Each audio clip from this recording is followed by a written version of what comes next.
حکومت تعریف چی ده؟ حکومت چاته وایي؟ نو علامه ابن خلدون د نوشیروان بادشاه نه نقل کړی ده چې بادشاهي چاته ویل کیږي او د بادشاهي تعریف څه شی ده. نو د بادشاهي تعریف څه ده؟ طالبانو دا یې تعریف د کړی الملک بالجند. الملک بالجند. تاسې کوشش وکئ طالبانو چې ما سره په خبره باندې ځان پوه کئ. الملک بالجند. بادشاهي څه ده؟ دا لښکر ته ضرورت لري. هر بادشاهي هر حکومت هغه لښکر غواړي، فوج غواړي، کارکنانو مامورین غواړي. نو الملک بالجند. ځکه کله چې ته حکومت مخته بیایې، حکومت به خپل لښکر لري، خپل عمال به لري، کارکنانو مامورین به لري. که چیرته حکومت ښه تکړه مامورین درلودل، ښه منظم فوج درلوده، نو هغه حکومت ډیر ژوندی حکومت وي، هغه حکومت ډیر قوي حکومت وي، هغه حکومت ډیر وخت دوام کولی شي. تاسې په دې نننۍ دنیا کې وګورئ کوم مملکت چې د هغه فوج ډیر ځواکمن ده، هغه مملکت ډیر منظم هم ده. دا که نه؟ دا فکر وکئ. نو الملک بالجند، څومره چې لښکر، فوج، عسکر، مامورین مسلکي ول، علمي ول، اسباب یې درلودل، هغومره هغه نظام څوک وي؟ منظم و محکم وي. دا یو. خو ګورئ طالبانو ورونو، نظام چې څوک ساتي، حکومت چې څوک ساتي، نو هغه د حکومت ته، مامورینو ته، استخباراتو ته، وزارت دفاع ته، وزارت درې واړه بیل بیل کارونه کوي. وزارت دفاع سرحدات ساتي، وزارت داخله پولیس، شرطه، داخلي امنیت ساتي، استخبارات معلومات و کشفونه راټولوي. که نه؟ اوس تاسې طالبانو ځان سره فکر وکئ، هر یو بیل بیل کار کوي. دا درې واړه جون ده، هر یو بیل بیل کار کوي، هر یو به په خپل علم باندې مصروفیږي. دی چې کشفي حالات راټولوي، کوم علوم ورته پکار دي. دی چې سرحدات ساتي، کوم شي ته ضرورت هغه به زده کوي. غټې وسلې، وړې وسلې. پولیسو دپاره چې داخلي نظم ساتي، کومو کارونو نه به استفاده کوي، دا ټول به دی زده کوي. نو الملک بالجند والجند بال. تاسو طالبانو تعریف ته فکر وکئ چې د تعریف د حکومت اصلي هدف چی ده؟ الملک بالجند والجند بالمال. اوس د مامورینو، د لښکرو، د عسکر چې ساتي، په چا یې ساتي؟ که نه؟ اوس اول طالبانو مثلا تاسې فرض کئ ما سره د مدرسه کې تاسې اوسیږئ، که تاسې ته خوراک و اعاشه و اباته در نه کړل سي دلته، نو تاسې کله اوسیږئ؟ نو د حکومت مامورین هم چې عمل کوي، کار کوي، سرحد ساتي، منډه کوي، رامنډه کوي، د دې په مقابل کې به څوک ورکوي؟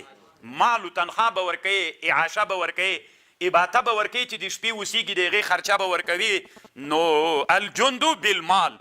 اوس مثلا موټر بیایي یو چیرته عملیاتو دپاره، تیلو خرچه به ورکوي، د یونیفورم خرچه به ورکوي، د بوټونو به ورکوي، تنخوا به ورکوي، خوراک به ورکوي، فوج باندې وسلې به ورته جوړوي، نوي ابتکارات به کوي، ورته قسمه قسم وسلې به ورته جوړوي. لکه فوج چې څومره منظم وي، څومره ډېر د هغه عصر مطابق وسلې ورته برابرې کړي، نو هغومره فوج قوي کېږي. نو فوج چا ته ضرورت بیا لري؟ مال ته. چې مال نه یا فوج پاتې کېږي. چې یو حکومت غریب حکومت یې بیخي صفر ته راورسېږي، فوج نه پاتې کېږي. نو الملک بالجند والجند بالمال. اوس روپۍ به له کمه کوې. ته چې حکومت جوړوې، فوج به جوړوې، فوج ته به روپۍ ورکوې، دا روپۍ به ته له کمه کوې. المال بالخراج، عواید به راټولوې. عواید دا معنا طالبانو ورونو، مثلا عواید به د برق دی چې وطن کې جوړ که، د ملت ته د برق ټیټ که، نو هغه برق چې مصرفوي، دې ته مثلا د حکومت 1 روپۍ خرچه پرې راځي، له خلکو نه 15 روپۍ واخله، نو 4 روپۍ تا ته ګټه راغله. عواید سول که نه سول؟ دا عواید راټول که. همدارنګه مثلا ښاروالۍ راټوله که، معادن دي، نو ته به عواید راټولوې. حکومت کې چې چیرته د عوایدو منبع دي، له هغو ټولو نه به ته څوک راټولوې؟ عواید راټولوي. راټولوي به یې د بیت المال خزانه کې به یې اچوي. د بیت المال له خزانې نه به په چا ذاتي مصرفیږي؟ په جندو، په لښکر باندې. الملک بالجند والجند بالمال والمال بالخراج. والخراج به له کمه کوي، د عواید به اوس له کمه کوي. بالعماره، آبادۍ به کوي. ګورئ طالبانو، تاسې د دې ته فکر وي.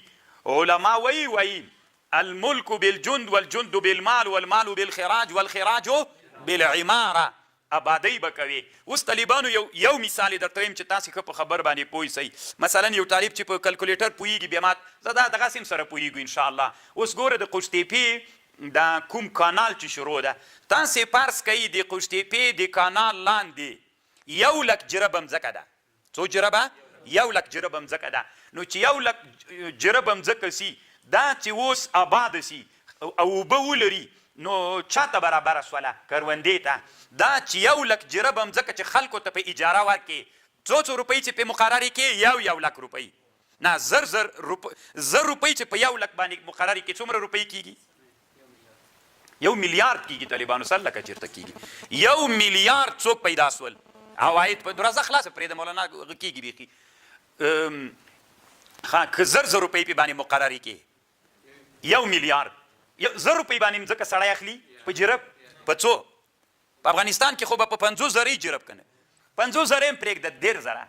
یو څوک راجیک سو داسې ویلې حکومت مثلا دا قوشتېپه فعاله کړله چې فعاله سوله خلکو ویلې هر چا غوښتل چې ماته څوک راکړه مځکه په اجاره راکړه. حکومت د 1,00,000 جربه مځکه په اجاره ورکړله مثلا 1,000 روپۍ باندې نو څو میلیارده سوې؟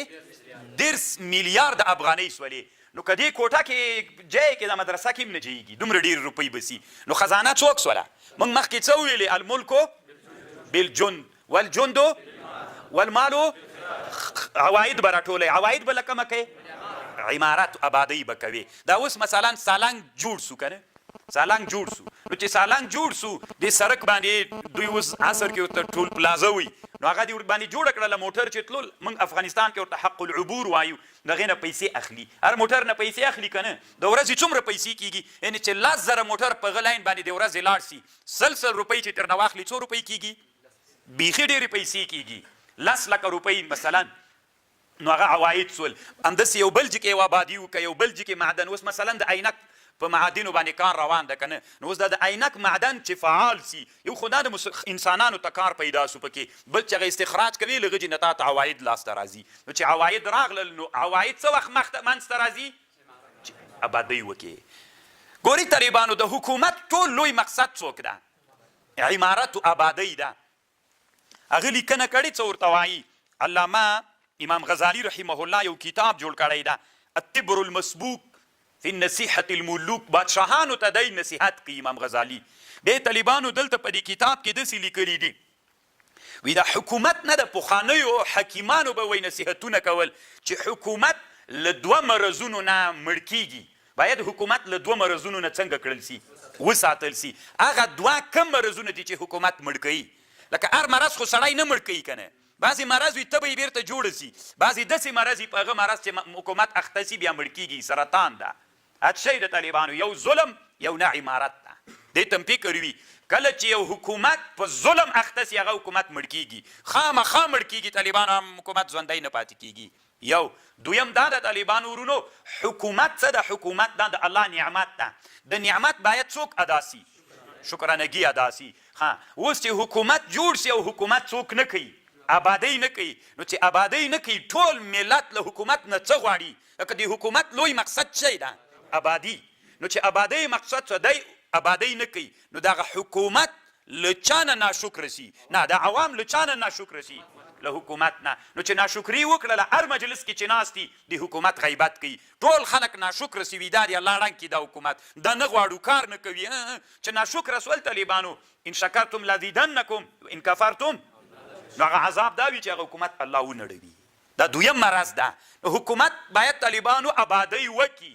که حکومت آبادۍ ونه کړي چې دا خلک ناشکري د حکومت کوي دا ناشکري وړه ګناه ده که غټه ګناه ده؟ صغیره ګناه ده که کبیره ګناه ده؟ ناشکري کبیره ګناه ده. خو د کبیرې ګناه ته دا ملت چا وهڅاو؟ څوک یې باعث سو؟ حکومت باعث سو. ولې دا انسانان ناشکري کوي خو حکومت آبادۍ نه کوي؟ د حکومت مقصد څوک ده؟ دا طالبانو امام غزالی رحمه الله په اول فصل کې د التبر المسبوق فی النصیحة الملوک په دې کتاب کې ذکر کړی ده. څومره خوندوره خبره سوه که نه؟ نو الملک بالجند والجند بالمال والمال بالخراج والخراج بالعماره. تر څومره چې یو وطن خلکو دپاره څوک کوي ډېره آبادۍ کوي هغومره ملت له حکومت نه څنګه وي؟ تاسې فکر وکړئ دغسې نننۍ دنیا خو لکه کلی داسې سوی ده تاسې په د انټرنیټ کې معلومات وکړئ چې نننۍ دنیا کې د انسانان په څه شي ډېر خوشحالېږي که نه دا اوس طالبانو د امارت له راتګه سره د افغانان چې ډېر زیات امیدوار کړي هغه چا کړي دي کوشتېپې کړي دي د کابل کې د هغه کړي دي د سړکونو باندې کار روان سوی ده دا ډېر دا ملت نه د عام ملت په دې باندې ډېر خوشحاله کېږي په چا باندې په عمارتو ځکه دا د حکومت څوک ده دا د نه یعنې د حکومت هدف همدا ده چې څوک به کوي که عمارت ونه کړي یو خو هغه ده چې خلک ناشکري کوي چې عمارت ونه کړي نو عواید لاسته نه راځي چې عواید لاسته رانغلل نو مال نسته ده چې مال نسته فوج متلاشي کېږي فوج متلاشي کېږي طالبانو کرا کرا ختمیږي خوشې تا سره څوک کار کوي نو چې نه یې کېږي چې فوج نه لري حکومت خپله څوک سو ړنګ سو طالبانو انوشیروان بادشاه چې تېر سوی د یو ورځ ځان په مریضي واچاو خپلو هغه ته یې ویلې باډیګارډانو ته د خپلو وزیرانو ته وي داسې چل وکئ ما ته هغه راوړئ یوه خښته راوړئ د زاړه کلي مریض سو ځان یې په مریضي واچوئ ما ته یوه خښته راوړئ داسې خښته چې د زاړه کلي یو زړه خښته وي ځکه ډاکټرانو ما ته ویلي چې دغسې تر تو نه جوړېږي چې دا دې باندې بیا هغه درته دمه بیا به جوړ سي هغه وزیران یې ولیږل ټول د فارس په امپراتورۍ کې ګرځېدل راګرځېدل ټول بیرته راغلل وي داسې خښته خو نه پیدا کېږي چې په خام خښته هم زړه وي او د زاړه کلي نه دې راواخلي وایي ولې نسته وي خو ټول کلي آباد سوي دي نو ده ورته ویلې دي ما اصلي مقصد دا و زه مریض نه یم ځان مې په مریضتوب اچولی همدا مې مقصد و چې د ما په حکومت کې آبادۍ چې د حکومت مقصد د هدف ته ورسېدلم که ونه رسېدلم نو چې هدف ته ورسېدم به زه تې اوس که مړم سم پروا نه کوي ځکه د ما د حکومت مقصد څوک و عمارت و آبادۍ ولا ګورې طالبانو په تاریخونو کې پاتې کېږي هم څوک اوس داود خان خلک ډېر یادوي د افغانستان په پاچایانو کې ولې عمارت یې ډېر وکړ ډېر آبادۍ یې وکړله